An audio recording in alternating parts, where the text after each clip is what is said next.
Okay भी, तो आगे ना हमने पढ़ना है अल्टरनेटिंग करंट। ठीक है, तो ये बड़ा इंपॉर्टेंट सा टॉपिक है क्योंकि इसमें से सवाल आते होते हैं बोर्ड में भी, है ना, और कंपटीशन एग्जाम में भी पूछ लेते हैं।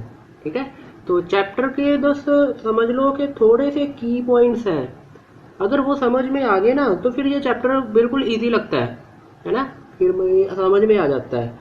तो वैसे स्टूडेंट को ये ना थोड़ा सा मतलब ट्रिकी सा मुश्किल सा लग रहा है चैप्टर ये वाला, लेकिन ये है नहीं है, क्योंकि अगर वो पॉइंट समझ में आ गए तो फिर तुमने ऑलरेडी तुम समझ जाओगे इसको।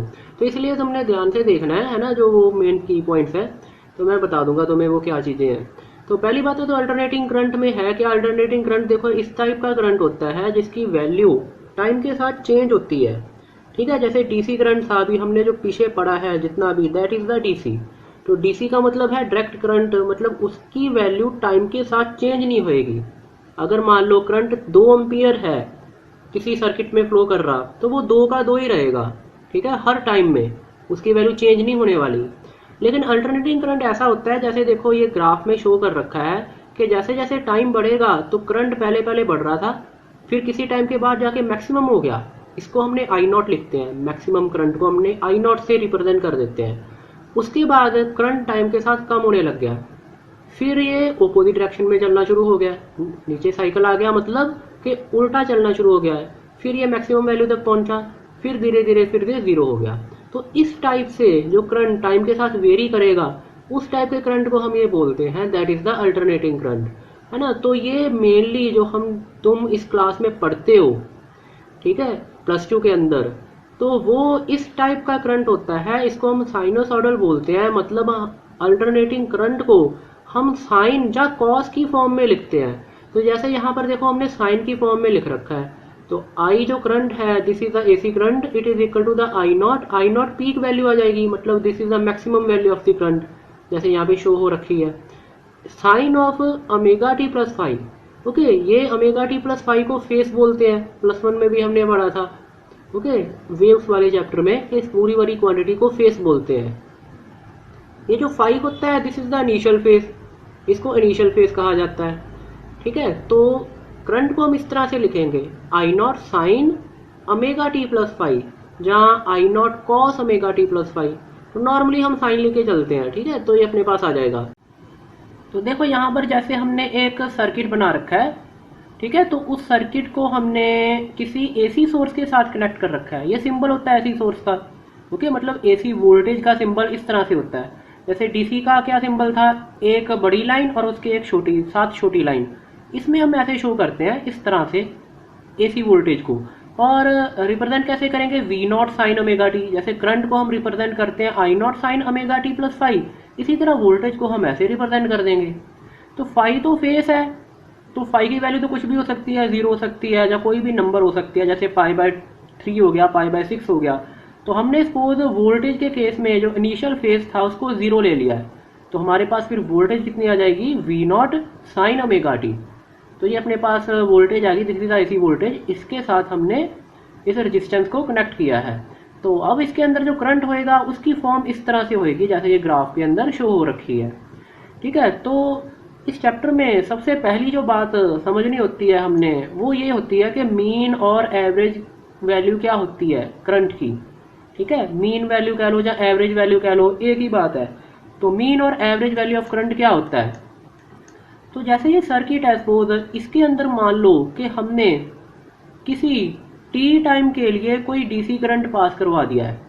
सपोज किसी टी टाइम के लिए हमने डीसी करंट पास करवा दिया है, तो कुछ चार्ज पास हो जाएगा इसमें से। तो इसमें से जो चार्ज पास होएगा उसकी वैल्यू कितनी हो जाएगी, that is the I into T. Okay, तो फिर टी टाइम के लिए हमने अगर आई करंट पास करवाया है तो आई इंटू टी क्या हो जाएगा, value of the charge that will flow from the circuit in time T.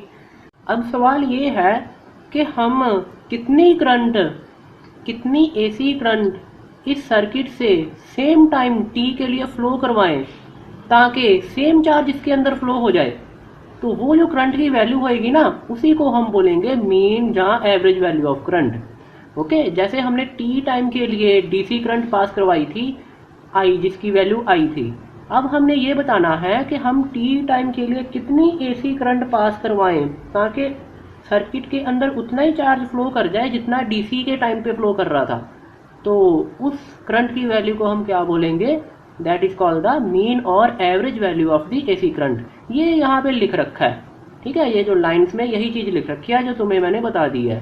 तो उसको निकालेंगे कैसे, इस तरह से निकालते हैं, average value of the current that is equal to the I D T upon D T का इंटीग्रेशन, ठीक है।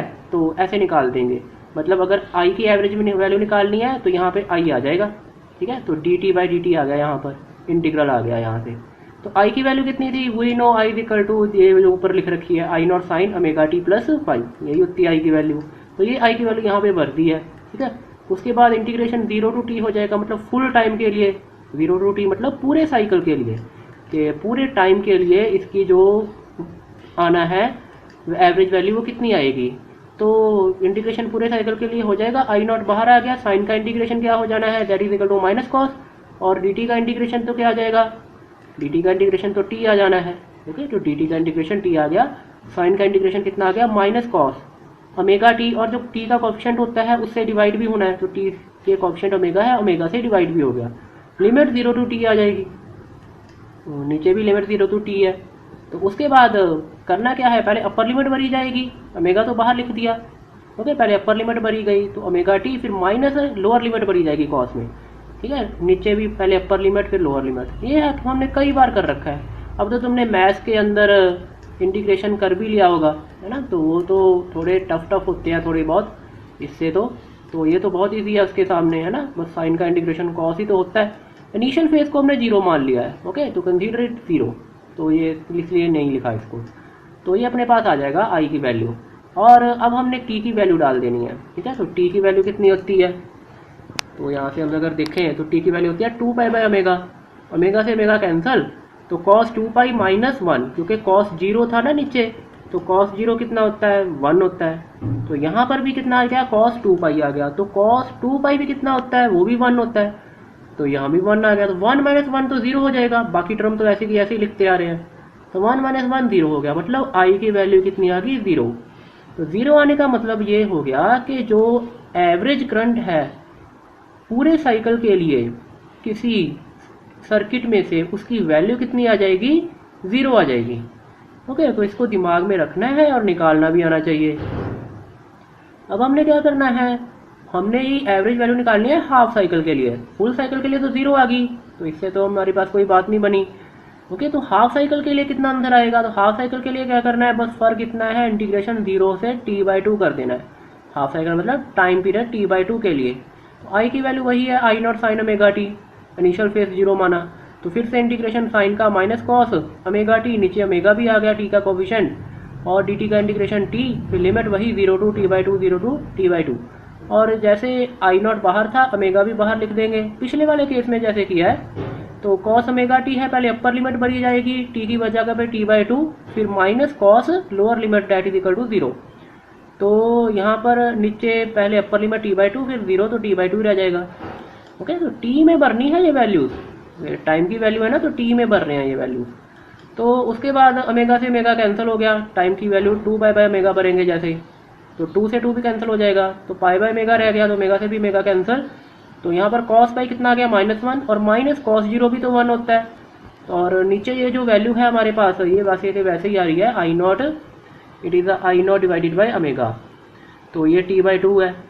तो उसके बाद -2 -1 -2 हो जाएगा, okay, this is -1 it will become -2, और ये जो 2 है और ये वाला जो 2 है ये कैंसिल आउट हो जाएंगे t के साथ, जो ओके, जो t को हमने 2 पाई बाई ओमेगा भर देना है, तो वो जैसे ही भरेंगे तो फाइनल हमारे पास ये आंसर निकल के आ जाना है, ओके। जैसे सॉल्व करेंगे तो ये आंसर निकल के आ जाएगा अपने पास, जैसे t की वैल्यू 2 पाई बाई ओमेगा भरी, तो अपने पास यहाँ से ये आंसर निकल के आ जाएगा, ये जो यहाँ पे लिख रखा है, ओके। तो इसको तुम सॉल्व कर लेना, मे बी आई थिंक उसने कुछ यहाँ पे कुछ गलत ना किया हो, तो आंसर इतना आ जाएगा 2I0 डिवाइडेड बाई पाई।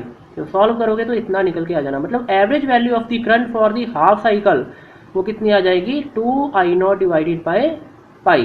तो इसको दिमाग में याद भी रखना है, ठीक है, कि हाफ साइकिल के लिए एवरेज वैल्यू 2I0 क्या होता है, peak value of the current 2I0 divided by pi, और फुल साइकिल के लिए क्या होती है, that is equal to the 0, okay, जो हमने ऊपर निकाली हुई थी। फुल साइकिल के लिए आंसर आ जाता है 0। तो आगे हमारे पास है root mean square value of AC current. ठीक है, तो ये इम्पोर्टेंट है क्योंकि हमने इसी चीज का आगे यूज करना है। मतलब जब भी हम आगे चैप्टर में करंट की बात करेंगे तो वो जो करंट होएगा वो यही होगा, रूट मीन स्क्वायर वैल्यू। इसको आरएमएस वैल्यू भी कह देते हैं, आरएमएस वैल्यू ऑफ करंट। तो ये वैसे ही है जैसे अभी हमने एवरेज वैल्यू ऑफ करंट पढ़ा है, बस थोड़ा सा फर्क है। वो फर्क ये है कि इसके केस के अंदर ये होता क्या है, जो आरएमएस वैल्यू होती है ये करंट की वो वैल्यू है जिसको हमें अगर किसी टी टाइम में सर्किट में फ्लो करवाएं, उसके कारण जो हीट डेवलप हो वो उतनी हो जितना कि डीसी करंट अगर हम टी टाइम में किसी सर्किट में फ्लो करवाएं। ठीक है, तो ये वैसे ही है जैसे वहां पर बस चार्ज था कि चार्ज सेम होना चाहिए, यहाँ पर हीट सेम होनी चाहिए। कोई रेजिस्टेंस होगा सर्किट में तो उससे उसके क्रॉस हीट डेवलप होएगी, तो जो हीट लॉस होगा वो सेम होना चाहिए डीसी करंट की वजह से भी अगर टी टाइम में फ्लो करवाएं, और जितना इस करंट की वजह से फ्लो करवाएं हीट, तो वो सेम अगर आ गया तो उसके केस में जो करंट निकलेगी that is the RMS value. ये यहाँ पे लिख रखा है, इसको तुम एक पढ़ सकते हो, जो मैंने बताया है ये वही वैल्यू लिखी है। और इसको कैलकुलेट कैसे ही करते हैं, इस तरह से आई स्क्वायर आर एम एस, तो ये अपने पास आ जाएगा रूट मीन स्क्वायर वैल्यू। तो पहले हम इसका स्क्वायर निकालेंगे, okay, I R M S current की वैल्यू का स्क्वायर निकालेंगे। तो किसी भी वैल्यू को जैसे हम यहाँ पर इसको निकाल रहे हैं तो उसको कैसे निकलेगा, जो यहाँ पे लिखा है करंट उसी का स्क्वायर होएगा, D T divided by D T का इंटीग्रेशन। जैसे पीछे एवरेज था तो यहाँ पर आई एवरेज आ गया, अब यहाँ पर आई स्क्वायर है, आई स्क्वायर आर एम एस है तो यहाँ पर फिर आई स्क्वायर आ जाएगा। ओके, तो इसको कैलकुलेट करना है, आई की वैल्यू हम जानते हैं I naught sine omega T, तो स्क्वायर है तो स्क्वायर हो गया। उसके बाद आई नॉट स्क्वायर तो बाहर आ जाएगा, अंदर ये वैल्यू रह जाएगी sine square omega T D T, इसका इंटीग्रेशन कर देना है। तो इसका इंटीग्रेशन क्या होगा, तुमने पढ़ा हुआ है मैथ में, इसको हम 1 माइनस कॉस 2x/2 लिख सकते हैं। जो हमारे पास sine 2x sine square x होता है उसको इतना हम लिख देते हैं, तो इसीलिए यहाँ पर साइन स्क्वायर ओमेगा टी है, इसको लिख देंगे 1 minus cos 2 omega T divided by 2। Okay, तो साइन स्क्वायर की जगह पे ये आ गया, तो इसका इंटीग्रेशन 2 तो बाहर आ जाएगा, इंटीग्रेशन साइन के आई नॉट स्क्वायर बाई 2 हो गया, इसका इंटीग्रेशन रह जाएगा जो अंदर बचेगी टर्म। फिर हमने दोनों को अलग अलग कर देना है, डी टी अंदर ले जाना है, यहाँ भी डी टी आ जाएगा, और फिर ये minus integration of cos 2 omega T D T, मतलब जो डी टी है वो दोनों के साथ अंदर मल्टीप्लाई कर दिया है, तो ये आ जाएगा अपने पास। इसके बाद डी टी का इंटीग्रेशन टी आ जाएगा, limit 0 to T, full cycle के लिए निकाल रहे हैं। और साइन 2 ओमेगा टी का जो इंटीग्रेशन आ जाएगा, सॉरी कॉस 2 ओमेगा टी का, that is equal to the sine 2 omega T divided by 2 omega, जो टी का कोएफिशिएंट होता है उसके साथ डिवाइड भी करना होता है, यहाँ पर ओमेगा भी आएगा एक, ओके 2 ओमेगा, और यही डी टी का इंटीग्रेशन नीचे कितना आ गया टी। इसके बाद यहाँ पर अपर लिमिट है लोअर लिमिट भर के ये आ गया, और यहाँ पर भी 1/2 को बाहर निकल गया उसने, माइनस साइन तो ऊपर से ऐसे चलता आ रहा है, तो बाद में अपर लिमिट भरेंगे टी की जगह पर, तो ये आ गया, फिर माइनस लोअर लिमिट भरेंगे 0, तो इतना आ जाएगा मतलब। उसके बाद टी माइनस 0 टी रह जाएगा, फिर ये माइनस हाफ है, और इस टी की जगह पर फिर से 2 पाई बाई ओमेगा, तो जैसे 2 पाई बाई ओमेगा लिखेंगे ओमेगा से ओमेगा कैंसिल हो जाएगा बाद में, है ना, ये 2 ओमेगा है, तो यहाँ पर साइन 0 है तो ये 0 आ गया अपने पास। फिर यहाँ पर आ जाएगा साइन 4 पाई, ये टी है अपने पास हाफ, और 2 इंटू 2 4 हो गया ना, ओमेगा से ओमेगा तो कैंसिल हो जाएगा, तो साइन 4 पाई आ गया। तो साइन 4 पाई कितना होगा, हम जानते हैं कि साइन n पाई 0 होता है, तो इसलिए ये आंसर तो 0 हो जाएगा। तो कितना बचेगा यहाँ पर, I naught square into t divided by 2t, तो जो आगे सॉल्व होके आएगा वो ऊपर जो लिख रखा है यहाँ पर I naught square divided by 2t into divided by t, तो टी से टी कैंसिल हो गया, तो ये I square R M S की वैल्यू जो आ जाएगी आई नॉट स्क्वायर बाई 2, तो आई आर एम एस कितना आ गया, इसका अंडर रूट, मतलब I naught divide by root 2, I naught तो पीक वैल्यू होता है, तो आई आर एम एस मतलब ये निकल के आ जाएगा, it is equal to the maximum value of the current, जिसको हम पीक वैल्यू बोलते हैं, divided by under root 2। Okay, तो ये अपने पास I R M S square value आ गई, मतलब करंट की रूट मीन स्क्वायर वैल्यू जो होएगी उसको हम इस तरह से कैलकुलेट करेंगे, जो भी करंट की मैक्सिमम वैल्यू होएगी उसको डिवाइड कर देंगे अंडर रूट 2 से। सिमिलरली जो वोल्टेज की आरएमएस वैल्यू आनी थी वो भी ऐसे निकाल देंगे, उसके केस में हर जगह पर वोल्टेज आ जाएगा, तो निकालने की जरूरत नहीं है, वो भी इतनी आएगी V0 डिवाइडेड बाई √2। तो ये आ जाएगा अपने पास बेसिकली। ओके, तो इसको दिमाग में याद भी रखना है और ये पूरा प्रोसेस जो है वो करना भी आना चाहिए, क्योंकि ये इंपॉर्टेंट है board exam point of view से भी। ठीक है, तो ये आ जाएगा। उसके बाद हम आगे देखते हैं कि जो अपने पास एसी सर्किट होता है, जैसे एसी मतलब सर्किट मतलब जिसके अंदर एसी सोर्स हो, मतलब वोल्टेज सोर्स कौन सा हो, एसी, मतलब V0 साइन ओमेगा टी लिखा हो। तो इसके केस के अंदर अगर सिर्फ रेजिस्टेंस लगा है एसी सोर्स में, तो उसके केस के अंदर हमारे पास किस तरह से जो करंट एंड वोल्टेज के अंदर जो रिलेशन आएगा वो किस तरह से आएगा।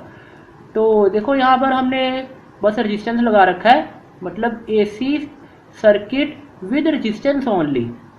ओके, ये टॉपिक का नाम क्या बन जाएगा, AC circuit with resistance only. इसने थ्रू लिख दिया है, वैसे विद मतलब ग्रामेटिकली ठीक रहेगा यहाँ पर लिखना, AC circuit with register only. तो अब जानते हैं हम अगर रेजिस्टेंस लग रखा है तो इसमें से कितनी करंट फ्लो होएगी। We know by Ohm's law I = V/R। तो V की वैल्यू ये डाल देंगे और I कितना आ गया, V0 sine omega T divided by R। तो V की value V0 sine omega T है, तो I की वैल्यू क्या आ जाएगी, V0 बाय R को हम एक वैल्यू डाल देंगे, डेट इज I0। तो क्योंकि V0 क्या था, मैक्सिमम वोल्टेज की वैल्यू होती है, V0 here represent the maximum value of the voltage. Maximum ही होएगी ना, क्योंकि साइन की मैक्सिमम वैल्यू कितनी होने वाली है, 1।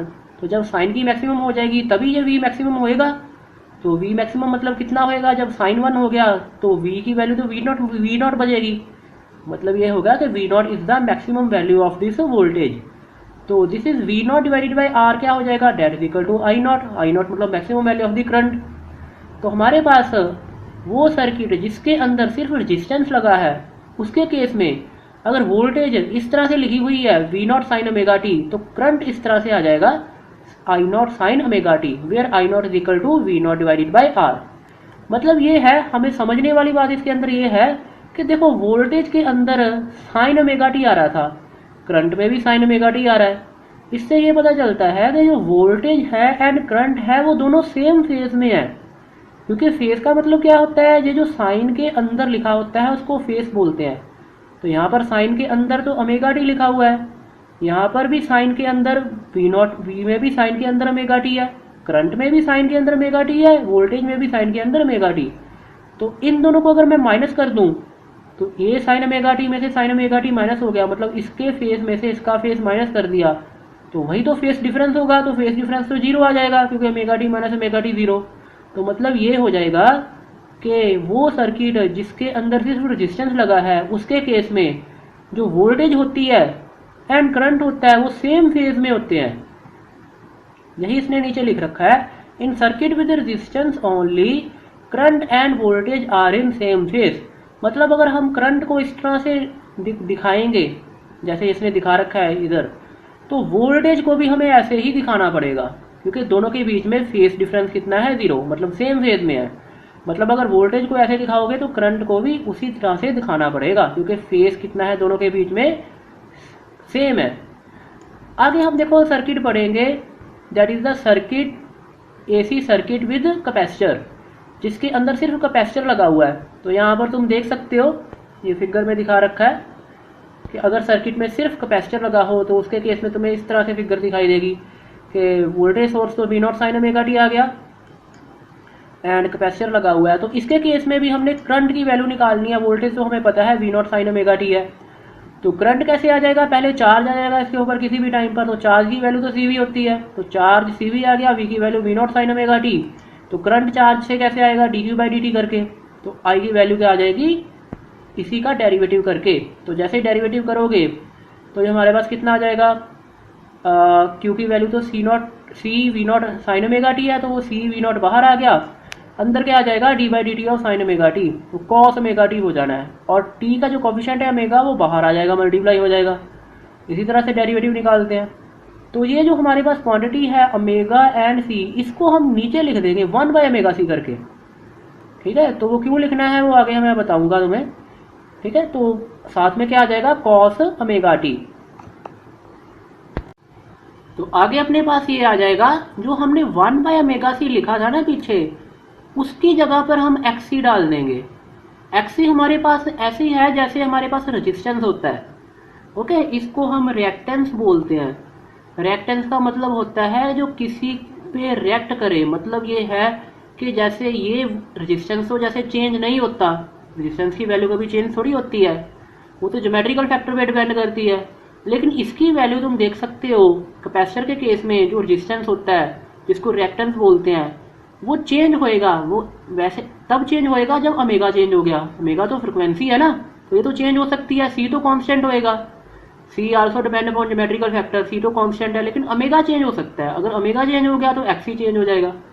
इस वजह से इसको रिएक्टेंस बोलते हैं। ओके, तो ये अपने पास मतलब 1/ωc जगह पर XC लिख देंगे। तो इसका रोल वैसे ही है जैसे रेजिस्टेंस का रोल होता है। ओके, कैपेसिटर के केस में इसका वैसे ही रोल है। तो इसी वजह से हमने 1/ωc को नीचे लिखा था, क्योंकि इसको हम ऐसे XC लिखना चाहते थे। और ये this V0 divided by XC क्या आ जाएगा, V0 बाई XC है उसको हम I0 लिख देंगे। ओके, तो V0 बाई XC मतलब वोल्टेज बाय रेजिस्टेंस को हम करंट ही लिखते हैं। तो इस जगह से V0 बाई XC को हमने I0 लिख दिया। और ये कॉस जो ओमेगा टी है ना, इसको हम साइन की टर्म में भरेंगे। वो इसलिए क्योंकि हमारे पास जो वोल्टेज है वो भी साइन ओमेगा टी है, तो हम कंपेयर करना चाहते हैं वोल्टेज को करंट के साथ। इस वजह से हमने इसको भी क्या किया है, साइन की टर्म में लिख दिया है।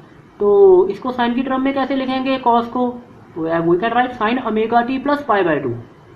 तो जैसे साइन ओमेगा टी प्लस π/2 लिखेंगे तो वो कॉस ओमेगा टी बनना है। तो अब हम देखेंगे तो यहाँ पर हमारे पास जो करंट आ रहा है उसमें जो फेस आ रहा है that is omega t plus π/2। ठीक है, तो लेकिन जो हमारे पास वो था वोल्टेज, उसमें जो फेस था वो तो ओमेगा टी था। तो इसका मतलब है यहाँ पर अब फेस डिफरेंस हो गया। कितने का डिफरेंस आ रहा है, π/2 का। मतलब इस सारी क्वांटिटी में से ओमेगा टी प्लस π/2 को आप उसमें से माइनस ओमेगा टी कर दो। माइनस ओमेगा टी मतलब फेस ऑफ द वोल्टेज, तो फेस डिफरेंस कितना आ जाएगा, π/2।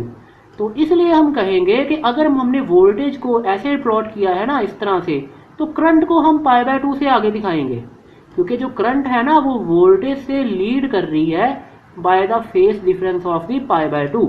यही यहाँ लिख भी रखा है, circuit with capacitor only current lead from voltage by π/2।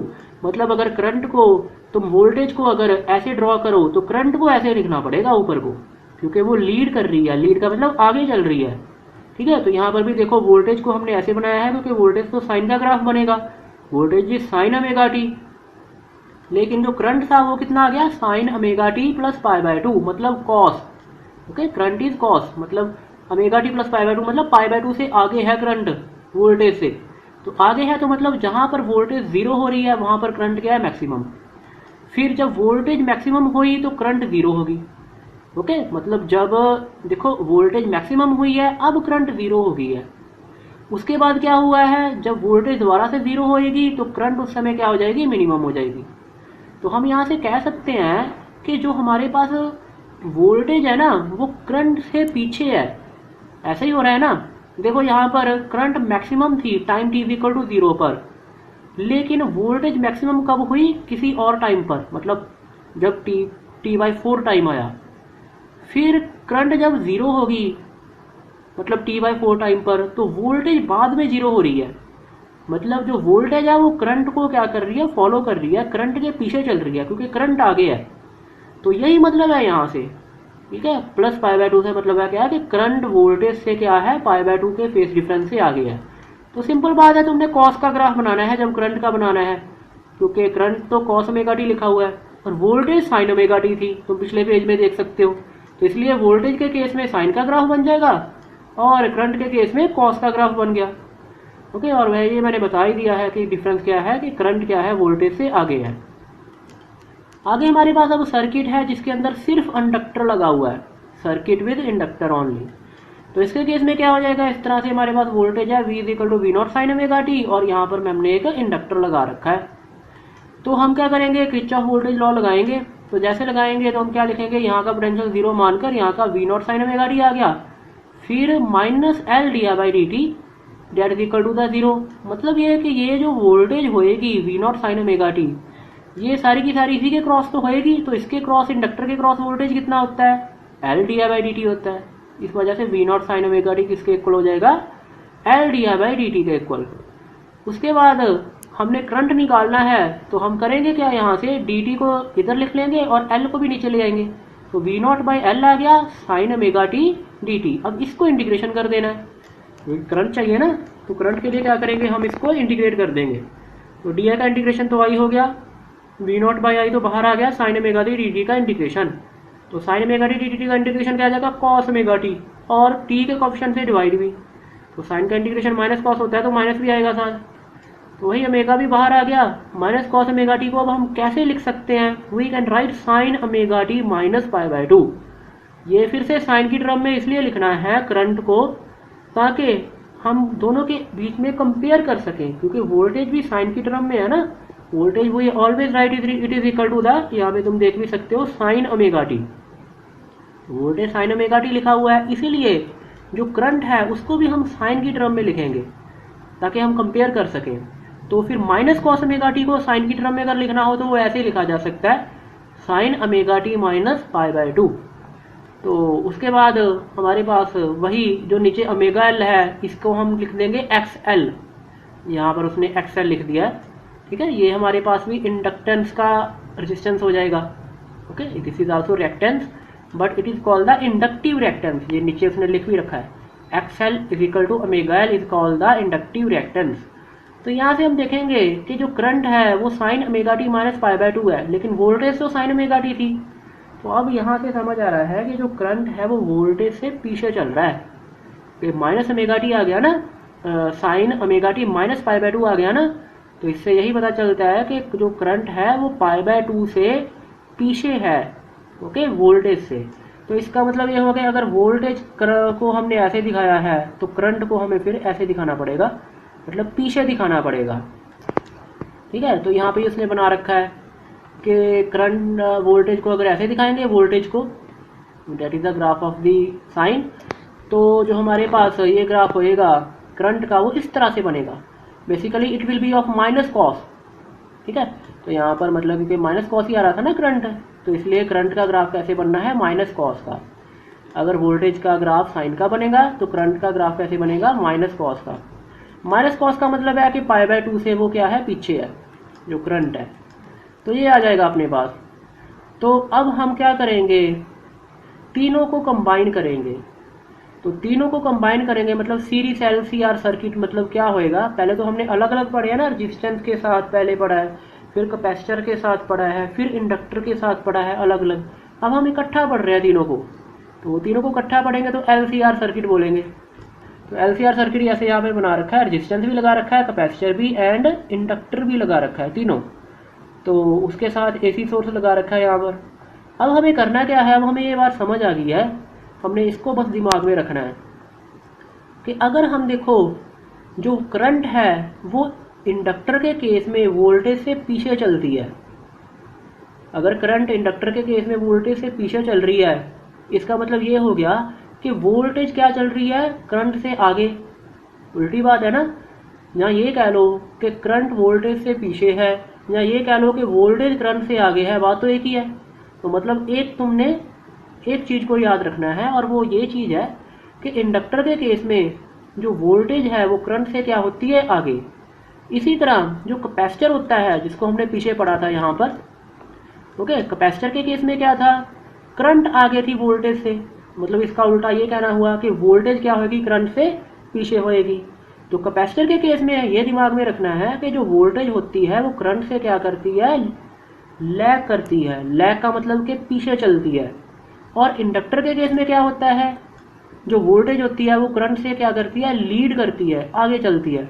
तो इसको हमने यहाँ पर देखो बनाया है कि अगर हम करंट को ऐसे दिखाएंगे, ओके, तो जो रेजिस्टेंस के अक्रॉस वोल्टेज होएगी उसको भी हम ऐसे दिखाएंगे, क्योंकि उसके केस में तो फेस डिफरेंस 0 होता है। इस वजह से अगर वोल्टेज क्रॉस रेजिस्टेंस ऐसे है, मतलब करंट की डायरेक्शन में ही, तो जो वोल्टेज क्रॉस इंडक्टर होएगा वो करंट से क्या करेगा, लीड। ओके, हमने अभी इसको ऊपर स्टडी किया है कि voltage cross inductor that is leading from the current by the phase difference of pi by 2। And जो कैपेसिटर के क्रॉस वोल्टेज होती है वो क्या करती है, वो करंट से क्या करती है, लैग करती है, इसलिए हमने उसको नीचे दिखाया हुआ है, ठीक है। और वोल्टेज क्रॉस रेजिस्टेंस वो तो करंट के फेज में ही होती है, इसलिए हमने इसको ऐसे ही दिखाया हुआ है। तो ये सारा का सारा एसी का कॉन्सेप्ट तुम समझ लो कि इसी के अंदर होता है। ये तुम्हें ये पता होना चाहिए, जो हमने ऊपर प्रूफ भी कर दिया है कि जो वोल्टेज क्रॉस इंडक्टर होता है वो क्या करता है, करंट से lead, end voltage cross capacitor क्या होता है, करंट से लैग। ओके, तो यही में सारा का सारा एसी का कॉन्सेप्ट होता है।